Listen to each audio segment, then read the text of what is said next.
Hey everybody, with your boy JRA or JRI Reviews, Josh Reviews Incorporated. Otaku Life for me, Senpai JD, the anime Senpai Josh, the anime fucking boss. What's up? Back to another video.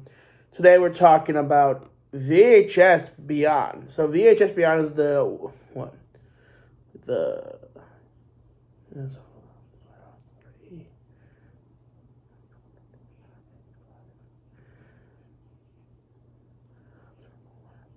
it's the seventh film in the franchise. Sorry about that.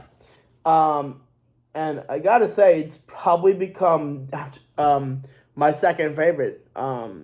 It's bumped down VHS 94 from being my favorite, second favorite. But I think it's become my second favorite. Personally, and the cool thing about this one is all of these the stories involved in this one were sci-fi horror. So, and actually, three out of the 5 stories plus the fucking overarching story, the thing that ties that one, the stuff together. Sorry guys, I'm tired. Is all about aliens. So in this review, I'm going to go over each story. I'm going to give you a little synopsis of what it's about, and then I'm going to give you a rating of each story, and in the end, I will give you a plot hole that I ended up finding out midway through, and the last story, the 5th story. So story 1, and I'll talk about at the end the arcing story. Story 1 is called Stork, and it's about basically opens up with we're in a police station, and a bunch of babies in this town have gone missing, and these police officers have found a lead to where they possibly have gone missing, these infants. And one of their members that have just joined them is personal for him because one of his children is his child is one of the recent ones that have gone missing. And they go to this little, I don't know, I want to call it a farmhouse, but it really isn't a farmhouse. It's more like it's a secluded house way out of middle of the nowhere, but dirt road. Sorry. And they end up finding this going to this secluded house, and there are these zombie-like creatures. The best way I can describe them. They have white or bluish eyes, and they're oozing this black gooey stuff, and they're attacked, and they get rid of them, and then they go upstairs, and they find this meteorite that was basically crashed through the house, and it's a little hole. There's a little hole in it, which presumably is what's caused these creatures or these alien, or these people to whatever it was in that hole that was thrusted out, or got out of that meteorite, is basically what's causing the people becoming zombies. And then they end up hearing babies crying coming up from the attic area, and they go investigate, and come upon the babies, but they're no longer human babies. They've been infected or something to whatever alien kind of virus symbiotic thing this is. And they come across the best way I can describe it, a gigantic alien stork creature. You know, like the old legend of a stork brings you a baby. Well, that's what happens, and they find it eating someone and then going to go feed this alien hybrid human thing baby. And they end up lighting this motherfucker up. I mean, they fucking it's like they must have dropped like, I don't know, over hundreds of bullets into this thing. And it slashes the camera guy.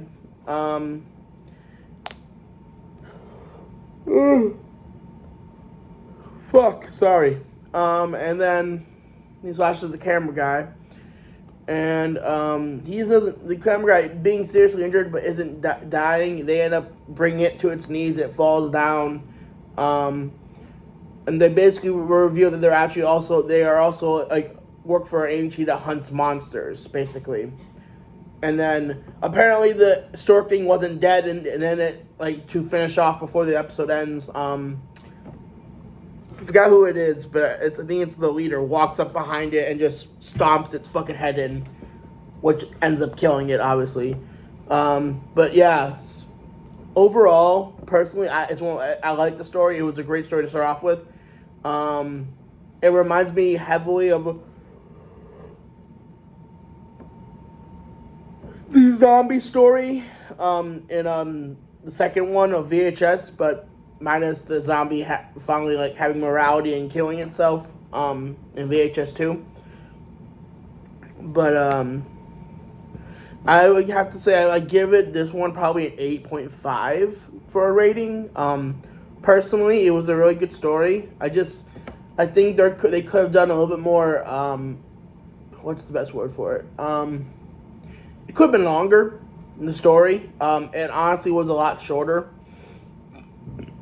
The first one, but honestly, I really liked it. So again, 8.5. Story 2 is called Dream Girl. This is the only story that's not in English. It's in Hindi. It takes place in Mumbai, India, and it's about basically these guys are working. They're like paparazzi, and they're basically told by a friend that they can get them in. Fuck. Sorry guys, I'm yawning so much. They can get them into a screening of this new pop star / movie actress's Bollywood music video, and they can get them behind the scenes, and they end up and it's a song about her being a goddess and like something. It was actually a really good song. I started to dance to it. It was actually really good. And by let you know, I do like Bollywood. I like their dance stuff. When it comes to dancing. What else was there? And then so it's they end up one of the friends that helped him ends up able to get him into her dressing room, like trailer thing, while he's hiding. And it's revealed that her manager kind of treats her horribly, and is like yelling at her and stuff. And he puts his hand down and there's like some weird creamy stuff in the room, and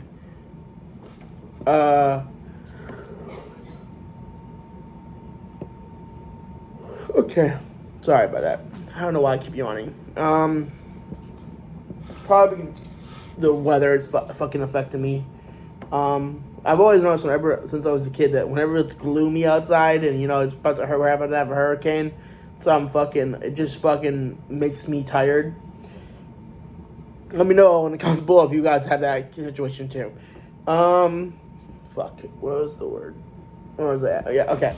So he ends up like going out of the room, and she kind of asks in a weird waves like, "Do you want a selfie?" Like, and she's like, "No," and he kind of like reassures her that, "Hey, like you're a goddess, you're beautiful, and that guy shouldn't treat you like that." And she's like, "Well, he made me." So they all say that. Well, I mean, like technically in this scenario, he did actually make her because it turns out she's like a robotic demon shit, and she finds out that like he likes her. She likes his face. This guy, this paparazzi. She thinks his face is nice. And it's revealed that, yeah, she basically goes ballistic and starts killing everybody. She rips off her face with the, apparently that was what the gel was for, was to like form the face to her whatever. And she just starts killing people. She kills her manager. She rips like she starts ripping people's arms off, fucking like electrocuting them with like the best way I can call it is supernatural red lightning. She's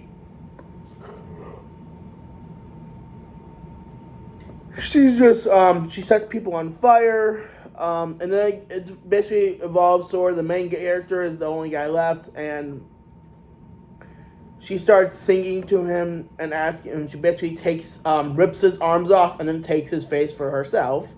Puts it over her own, and then walks into other paparazzi and then proceeds to do basically what she just did in the tent and starts attacking them. That's the story 2 called Dream Girl. Because it was also a play on the beauty, on the effects beauty has on people and the pressure that stars are under, which I really enjoyed that one.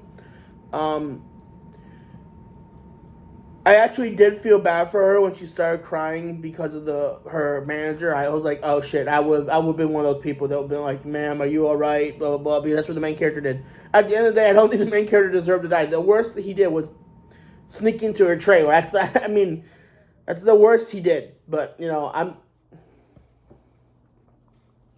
anyways, that's story 2. And if I had to give it a rating, I don't say I particularly hated it, but I didn't particularly enjoy. It wasn't like, one of the best. I would say I would give it a 7. Yeah, 7.5. Story 3 is Live and Let Die, and woo! This is where we get to one of our heavy hitters. And also one of the other plot holes in the story. So it's revealed, so it's these guys, Zach, and he's with his wife, Jess. I think his name is Jess, yeah. Yeah, wife is named Jess, and it's his 30th birthday party, and he and his friends are going skydiving for his birthday, all his friends. Him, his friend Luke, and all of them. And,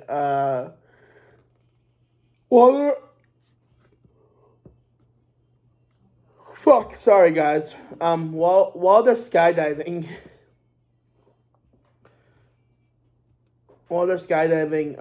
they end up spotting a UFO and U.S. fighter jets going towards it, and then their plane collides with the UFO later on. One of the aliens, they end up all technically escaping the plane.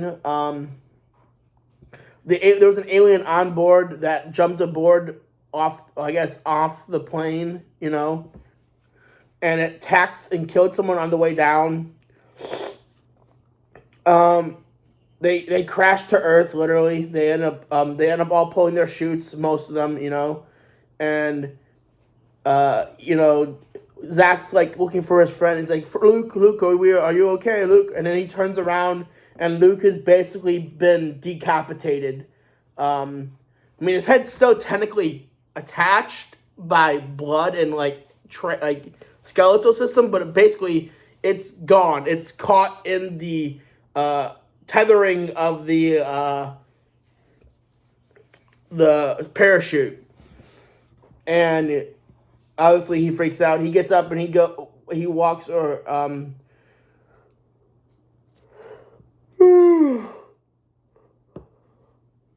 Zach runs and tries to go find his friends. He ends up finding them, and while they're trying to help someone who's badly injured, and he realizes that there's also the alien that that attacks someone on the way down is still there,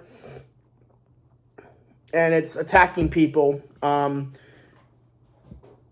So one of them attacks one of his friends, and then one of the things I noticed was interesting. So it lasers them, which I don't know what that exactly does, and then it depends on the person. I think it's like they test. That's like a testing situation. Like they're testing, are you worthy of taking or something? And if you're not, they just fucking kill you by like throwing what basically is the equivalent of acid into your face. He keeps hearing Jess calling out his name, which he's actually trying to go look and find her, which he does find her. By this point in the time, all his friends are dead.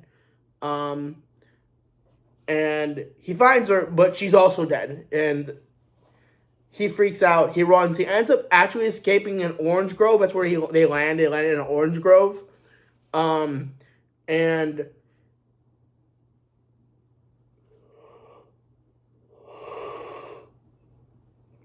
he comes upon a farmer who's trying to, I guess, leaving. And he gets on the farmer's truck and like, we gotta leave now. We gotta leave now. I'm like, And the farmer's like, listen, bro, if you don't you have to count on 3. He pulls out, I think it's a shotgun. I don't remember correctly. It's a shotgun or a regular gun. I don't know. I think it's a shotgun. It says, if you have to count on 3 before I shoot you, get the fuck out of my car. 1, 2, and he shoots him on 3, and he he basically destroys his entire right hand. And the aliens end up grabbing him, and it's now 2 of them. Because one is killing the guy, and another one is actually sneaked into the car.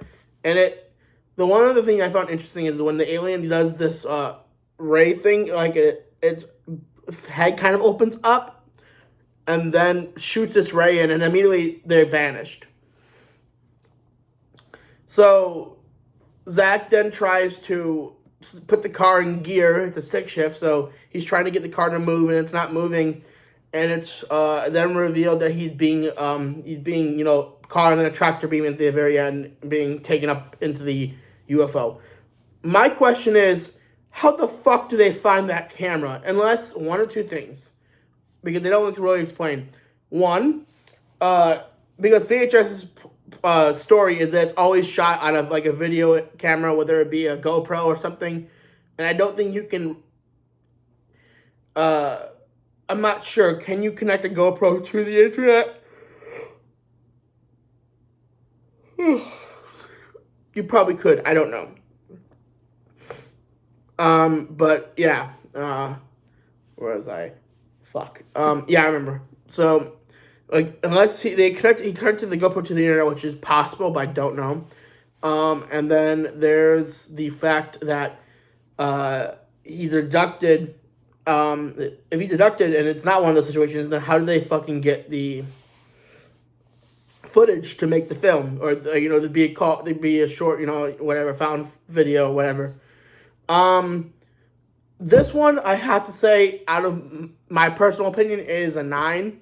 It's scary. It has its funny moments. Before with the friends, when they're like basically saying one scene was like, oh, when we get down, the first one down or whatever, the last one down is like, has to buy everyone beers. And I'm like, yeah. I would be like, that would be my kind of group, yeah.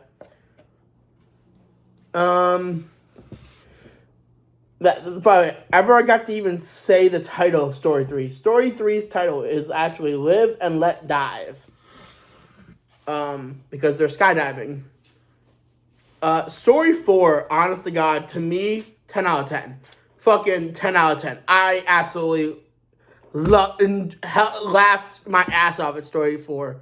Story 4 is funny as fuck, but it's also kind of creepy. Story 4 is called Fur Babies, and if you know the term fur baby, you already know where this is going. But maybe a little bit more. Maybe it's a little bit. It's a version on that term. So basically, an animal rights activist group are going to board their leader's dog, because they believe that this woman runs for some reason they believe because she taxidermies her dead pets, has them stuffed, which I don't see how that is animal abuse since they're already fucking dead. But whatever. I mean, like, listen, people are sentimental creatures. We have my pet's ashes. What's wrong with the difference of instead of getting ashes, you just want to see your pet in their full glory, but they have like sawdust built in them, you can always have your beloved pet near you, even though they're dead, And there's like three of them on her like fireplace mantle, and just like she wants a dog daycare center and like boarding center. And they bring these dog things, and from off the bat, I'm not a big fan of PETA because I feel like how do I put this? PETA gets on my personal nerves for like they'll claim things are abuse that are not always abuse. Like, for example, like I've literally seen people that agree with PETA. Like, I'll give you an example. There's this TikToker and vegan person named Vegan Booty. She literally believes that walking your dog is fucking animal abuse. Like, huh? Like, how is the dog supposed to go to the bathroom? How's the dog supposed to get exercise outside of your house if you don't put it on a leash and walk it? I mean, yes, some dogs are well trained enough where they don't need a leash, but not every dog is going to be that way. And not every dog is that way. Or like, I get, like, there's some other stupid shit PETA has said, like, oh, PETA is for, cows and everything. Like, listen, I get it. If you don't want to eat meat because you think it's barbaric, that's fine. But don't fucking push your agenda on people else. And my favorite statement is like, think of it. These are sentient beings. They have feelings, and they can feel pain. And my argument always been, well, yeah, but so are plants, and you eat plants. They can feel pain too. So why the hell are you eating plants? You're just substituting one murder for another if you really think about it. You're causing pain either way you choose. Anyways, back to the story at hand. I'm sorry to get off topic. But anyways, they go to this place, and things are a little off. The lady's a little off. I mean, she's very chipper, and I'm not saying I'm not a happy person, but like, to me, I've always noticed that when someone's way too happy, that's a red flag. When someone's way too fucking happy and gitterly and cheery, it's just always like a little bit of a red flag. She always is like passive aggressive too to them, especially when she talks when she was like, where the guy's like, oh yeah, this is wrong.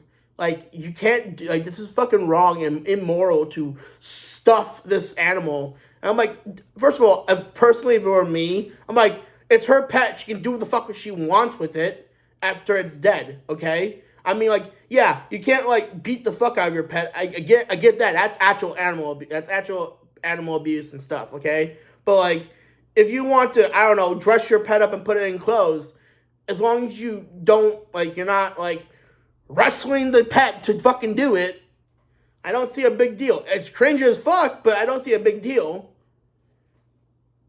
In fact, I had somewhere in my collective, in our photos of as a family, my first dog, Franklin, you know him, you remember him, passed away in 2017. Good dog, loved that dog. Either 2017 or 2018, one of the two. I think it was 2018. We have a photo from him, I think it was like the second year we had him back in Illinois. And it's Halloween time, and we put one of my dad's old, like, it was like, the best way I could call it is a gangster sweatshirt, because that's what I viewed it as. And we put a gold chain around him, and he was Franklin the Gangster Dog, was what we called him. And when there's a picture of him wearing it, I mean, yeah. Do I view it as cringe? Sure, but then it's not harming nobody. It's not harming the animal. And it's not harming and if it harms you to see that, then I don't know what's wrong with you. But anyways, back to the story. Story 4. Fur babies. So they end up going down to the basement because she's going to show them where they trained the dogs. Like, if they stay there, they need training. This is also a training center. And it's revealed that she's actually onto them, that she knows that they're animal rights activist group. She had recently talked about how she lost a dog recently, like one of her favorites, and her other person there that lives there is her brother. When originally she said, "Oh, I live here alone," and then she says, "Oh," and then like when they go into they open this room, like, "Who the hell is that?" Like, "Oh, that's my brother. I practically live here alone," because he doesn't talk very much after the accident, which would never reveal what kind of accident it is. I assume that like he had a stroke or something, and that's why he doesn't talk very much anymore, because he's like his brain was affected by the stroke. But it is revealed that there's on the side there's a room for for the training the dogs. There's like a walled off gated part of the basement, and on the other side of the basement there is a full-on like veterinary lab thing, and this is where she takes humans, okay, that she has captured, technically bad people, but not really bad people. Like, she captured like a thief that stole something from her or something. I don't exactly. And turns them into human dog hybrids. She surgically puts a dog jaw on one of the girls. She does that on the dude. They're naked and in cages. She treats them like dogs. If they do a good job, they give her like their paw. She gives them a treat. It's fucking freaky. It's really. At some point I was like, whoa, this shit's getting weird, bro. And actually, there was one scene where I thought she was going to snip the dude, give him neuter him, but no, it was just they had basically what they were doing was they put surgically imposed dog paws over his hands so he can walk like a dog. So anyways, cuts back to the owner or the leader and the two other people from the activist group, and they tracked them down to the person's house because their friends haven't shown up in a while, right? And they even said, "Why don't we call the police?" They're like, "We don't trust the police," because they're that kind of group. Like, they're probably one of those groups that scream defund the police. Which, honest to God, in this scenario, if I don't give a shit how much you distrust the police, this is a perfect time to call the police. Also, I wouldn't have shown up there, like, your friends have gone missing, and then that's the last place they've gone. Bring a fucking weapon. Bring a gun. Bring something. Bring a fucking flamethrower.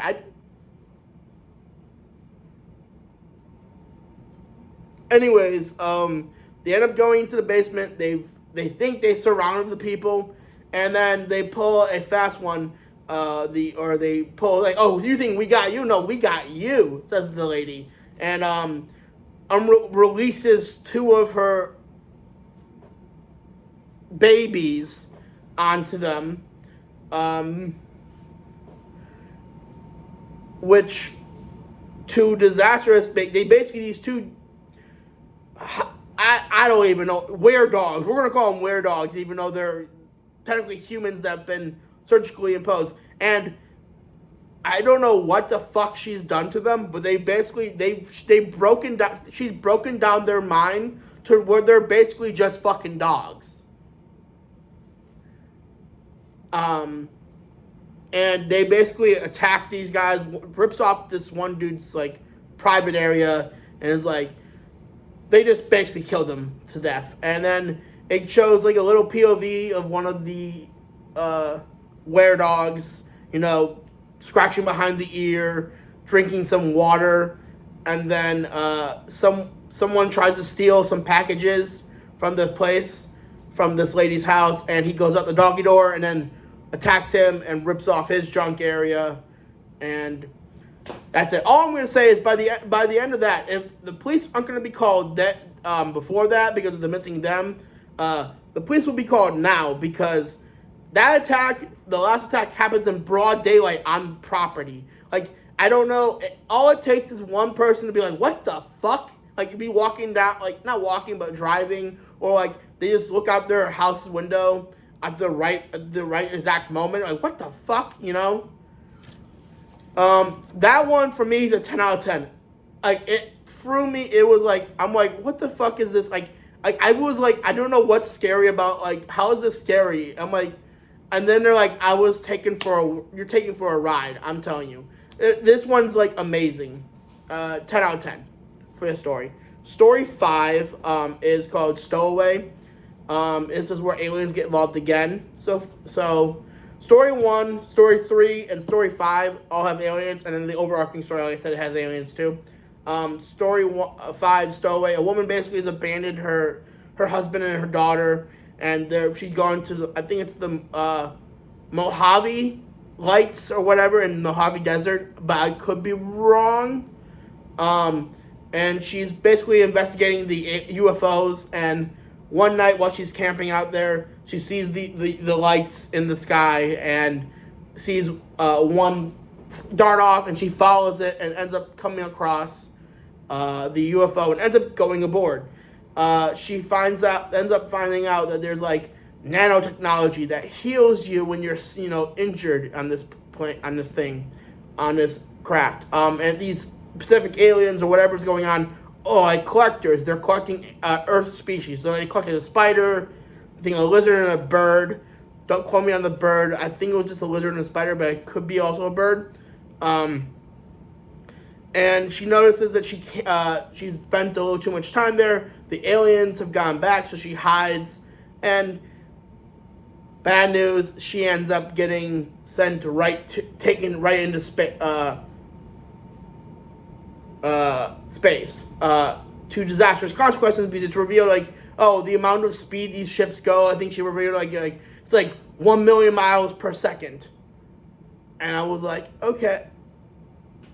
I'm like, and like the fact that people will be dead 50 years later or something. So it shows a POV of her looking outside of at Earth and in the spaceship. It showed. I wonder honestly if the fucking aliens knew she's still away, because then there's just a moment where she's getting rocked back and forth from the inertia of them going probably 1 million miles per hour. And like I said, there's these nanotechnology that heals you every time. The funny fact is, the way they're healing you is the species they capture, they're using it as extract for DNA. So every time she gets injured, they're healing her using the animals they've captured, DNA sequences. So every single time she's getting injured, she's getting replacements. So the first replacement, just a minor cut. Second time it happens, she gets a elongated nail, okay. And then the third time, her entire fingernails are now claws. After the claw part, there's she's gets eviscerated again, and the last thing we see, even though it's not very bright enough, but we see her basically having tendrils, like a spider. She has 8 eyes. She's in. I bet she's in the most excruciating pain, because that a human body is not meant to be that way. Not to mention there's amalgamation of spider DNA, human DNA, and lizard DNA all into one person, which I don't think that works as well either. And she basically says no matter what happens, she can't die, because these nanotechnologies will just keep rebuilding her, but keep fucking her up at the same time, because they don't have a human DNA to really work with. So at some point she'll just be, I don't know what she'll be, honestly. That's the point. It doesn't really show you. The ending shows them coming to what I presume to be the aliens' homeworld. As the thing goes blank, or the story goes blank. And then it zooms in on the doll that she's had, that she might have I think she gave her daughter a twin doll that she had, gave her a twin teddy bear doll. And that's the last thing you zoom up on is that doll. It is either she slips away to death, and then presumably get rebuilt again, or I don't know. And then for that one, I have to give. I'm gonna have to say I give that one a 9. Yeah, 9. Yeah, no, 8.5. 8.5. And the reason why there's a plot hole in this one is again, they don't really tell you how she's broadcasting. I assume she's broadcasting in this one with a handheld camera because that's the way the graphics look. From a camcorder. So my question is, if she dies on the fucking ship, and let's say the aliens don't know she's there, how the fuck are you get the VHS tape from that camcorder? That's my question for that one, because again, the premise of VHS has always been that these are VHS tapes that have found footage VHS tapes. Well, how can you get that tape if they're fucking in wherever the fuck they are, Andromeda 35 or whatever, That's my question. That's the plot hole I find in story 5. Now, the other story, the overarching story, is basically like a documentary show. I hate to say Ancient Aliens, but like a paranormal show. They go into the history of this mansion that's in Canada, that this immigrant Chinese family who built a very successful, busy or wealthy life for themselves in Canada after immigrating to there. Saying they basically said, there's and then they disappear. They leave all to their son. And the son's like, I don't like this place. There's mansions. Feels weird. It's he doesn't know if it's paranormal or not. So he starts investigating it. There's 2 tapes that are approved. It's proof 1 and proof 2 that he films in this home. And it's revealed at the very end that he has been visited by aliens. It shows an alien coming in while he's sleeping, retrieving eggs, like alien eggs from his mouth, and then you get a good kind of grainy look of the alien because again the filming of this video takes place in early 90s, and it grabs this camera, and it's the weirdest thing is this alien has 4 eyes, so it's here and then here, and then it just shoves the camera down this guy's throat. That's the last thing we see. So that's basically the story.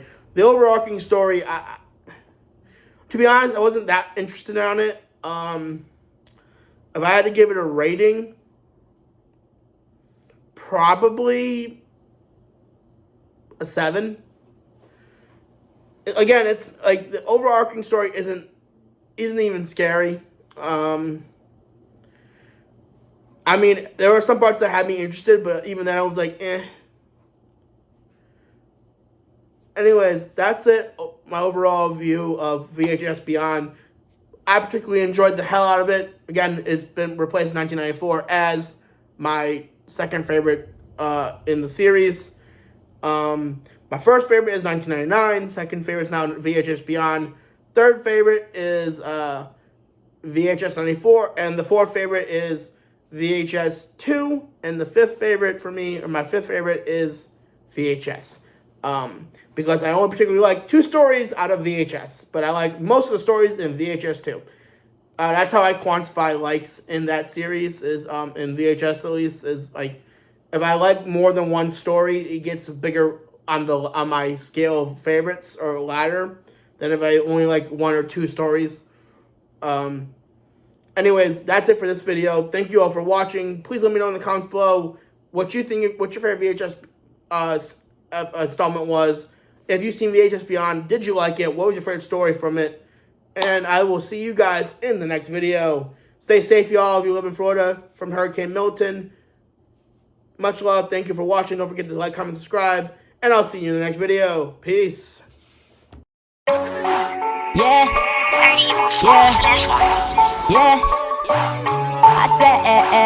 I said, whoa. First, let me hop out the motherfucking Porsche. I got 2D girls riding on my dick like a horse. Burn Figmas on Figmas, these people can't stop me. 2D girls fucking be Senpai's new hobby. Pull the pencil out the shit to your waifu, I'm the king of this shit. Waifu's rocking from the nation just to come hear me spit. Got the 2D game unlocked, if you ain't about this